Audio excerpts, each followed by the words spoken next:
I have all these adopted fathers now in the music industry. B.B. King is one, and Willie Nelson is one of them, and Hubert Sumlin. You know, he calls me son. My name's not Kenny, it's son, you know. And playing with those guys, man, because when I was a kid, dude, I used to, Saturday mornings, I'd wake up early, and my dad would still be sleeping, but I'd go out in the living room, and I'd pull out the record collection or the CDs or tapes or whatever. And I'd have like Muddy Waters and Howlin' Wolf going, and I'd put the headphones on so that I wouldn't disturb anybody, and I'd just be jamming out to all that stuff. And so there's an album called Muddy Waters did called Hard Again that was recorded in 1977, the year I was born, and Johnny Winter played on it, produced it. I think it's one of the greatest blues albums of all time. And all the guys that played on that record, with the exception of James Cotton, they were all the band members in 10 Days Out that I played with the Muddy Waters guys.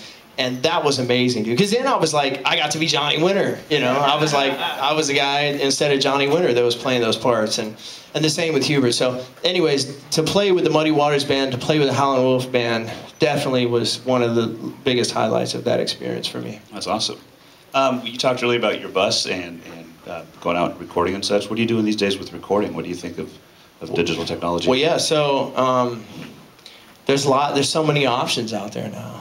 It's actually overwhelming a little bit. Have you found that it's more economical to record? Well, yeah, and the record companies have found that too.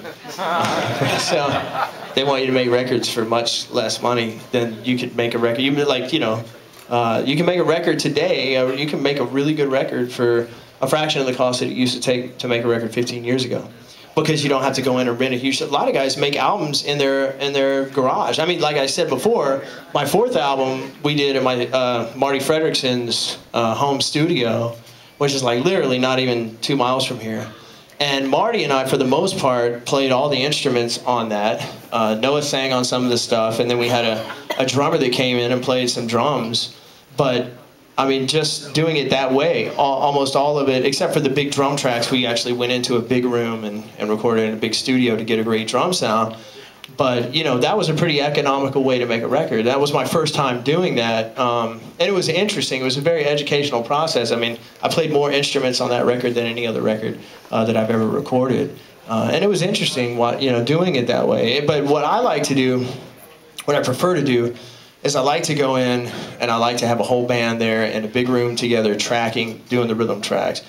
Some of those songs Marty and I put down, and he was like playing drums and I was playing guitar. We didn't have a bass, and it was just me and him, and then we just played the other parts and started adding all the parts and kind of piling everything on top. But I really like to go in and do the tracking, the initial tracking with band members, because I feel like there's a certain energy that's captured there.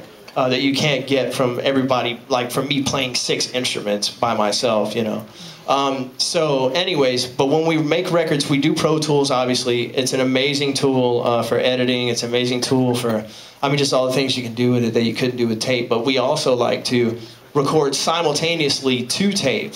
And then we edit with Pro Tools, and then we bounce back and forth between the computer and the tape, because there's a warmth, there's like a tonality to the tape that is kind of lost in digital recording.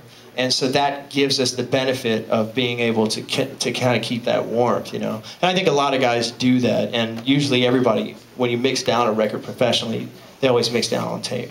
But it's great. I mean, dude, I'm working on developing a home studio for myself, you know, and it's like I can freaking hook up my laptop and I can make a whole record right there if I wanted to. And it's pretty, it gives, like, young guys have an amazing amount of resources and tools available to them today that I didn't have when I was a kid. And all these guys are going out and they're making demo tracks and they're making their own CDs. I got a friend of mine here tonight that calls me up on a regular basis, and he's like, dude, I'm at my house and I wrote this song and I'm jamming out, blah, blah, blah. And he's like, you know, I listen to his songs, and he's making his own home record at home, you know.